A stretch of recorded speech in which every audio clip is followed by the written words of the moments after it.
বন্ধু যখন বললো আমার বাড়ির সামনে দিয়ে রঙ্গন কইরে হাঁটতে যায়, ফাটতে যায়, বুকটা ফাটতে যায়, ফাটতে যায়, ওরে বুকটা ফাটতে যায়। খাও মাও খাও, শিয়ালের গন্ধ পাও, দূরে দূরে খাও, হাপুস গুপুস খাও।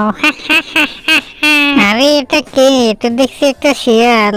এই শিয়াল পণ্ডিত, তুই আমার আপেল বাগানে কি করিস? এই শাকচুন্নি জঙ্গল কি তোর বাপের কিনা সম্পত্তি নাকি রে? আপেল বাগানে কি করিস মানে? আমি আপেল খেতে এসেছি, তুই আমার সামনে থেকে সরে যা, আমি আপেল খাবো। ওরে বাবা, বলিস কি রে? যত বড় মুখ নয় তত বড় কথা। তোর তো দেখি সাহস কম নয়।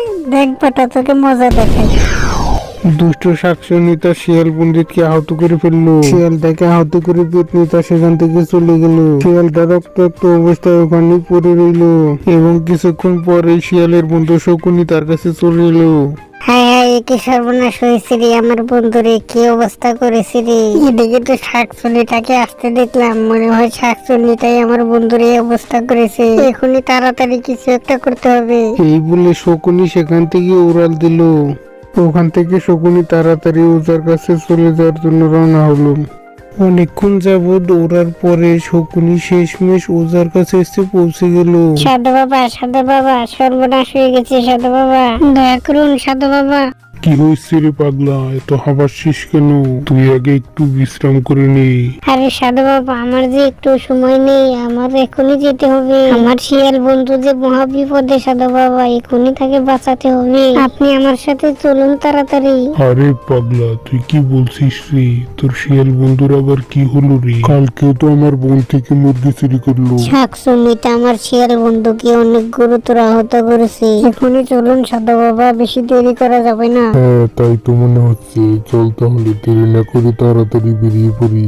এরপর সাধু বাবা তার ধ্যান থেকে উঠে শকুনির পিছে পিছে হাঁটতে লাগলো। শিয়ালকে বাঁচানোর জন্য শকুন এবং সাধু বাবা খুবই তাড়াতাড়ি রওনা করতে লাগলো। কিছুক্ষণের মধ্যেই তারা দুজনে শিয়ালের কাছে এসে পৌঁছে গেল। এই তো সাধু বাবা, আমরা এসে গেছি। হাতে সময় খুব কম সাধু বাবা, তাড়াতাড়ি কিছু একটা করুন। বেশি দেরি হলে তো আমার বন্ধুকে বাঁচানো যাবে না সাধু বাবা। আরে হ্যাঁ, আমি দেখছি কি করা যায়, তুই চিন্তা করিস না, আমি এখানে ঠিক করে দিচ্ছি। নে, তোর বন্ধুকে সুস্থ করে দিলাম, এখন তুই বিপদ মুক্ত, আর ভয় নেই। নাম সাধু বাবা। সাধু বাবা, আপনি আমার জীবন বাঁচিয়েছেন, আপনাকে ধন্যবাদ দিয়ে ছোট করবো না সাধু বাবা। আপনার কাছে আমি চিরকৃতজ্ঞ হয়ে থাকবো। আরে ধুর পাগলা, আমাকে তোর ধন্যবাদ দিতে হবে না, তোদের উপকার করাই তো আমার পরম ধর্ম রে। তারা শিয়াল পণ্ডিত, আমি তোকে দৈব শক্তির বরদান দিচ্ছি।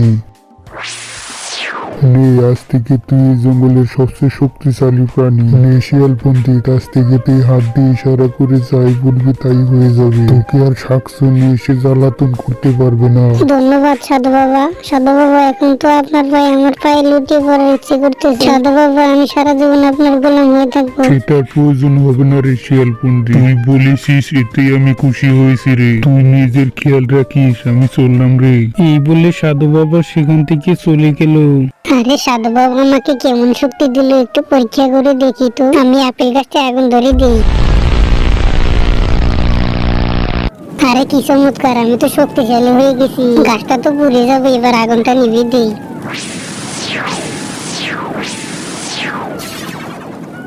হ্যাঁ, এবার আমার সাথে কেউ পারবে না। শাকচুন্নি আমাকে খুব জ্বালিয়েছে, এবার শাকচুন্নিকে খুব মজা দেখাবো। আমি আছি শাকচুন্নি, তোকে ধ্বংস করবো, এবার শেষ করে ফেলবো। তারপর শিয়াল পণ্ডিত শাকচুন্নির সাথে যুদ্ধ করার জন্য রওনা করলো। অবশেষে শিয়াল পণ্ডিত শাকচুন্নির আস্তানায় চলে এলো। কিরে শাকচুন্নি, তোকে ঈদ মোবারক বলতে এলাম। খুব জ্বালিয়েছিস আমাকে, এবার তোকে মজা দেখাবো। গাছ থেকে নেমে পড়ে খুনি। আরে এটা কে রে? এটা শিয়ালপন্থী। তোর তো দেখছি কই মাছের জান রে। তোকে এত মারলাম, তবু বেঁচে ফিরিলে কিভাবে?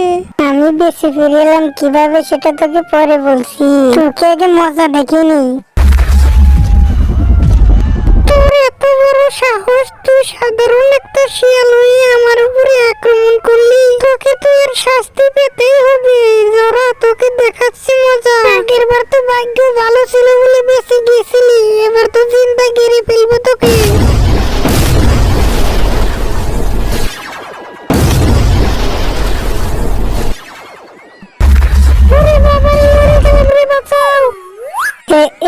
শাকচুন্নিকে তো গাছের ভিতরে বন্দি করে ফেলেছি রে। তাদিন বন্ধুরা তোমরা লাইক সাবস্ক্রাইব করে দাও রে। টাটা।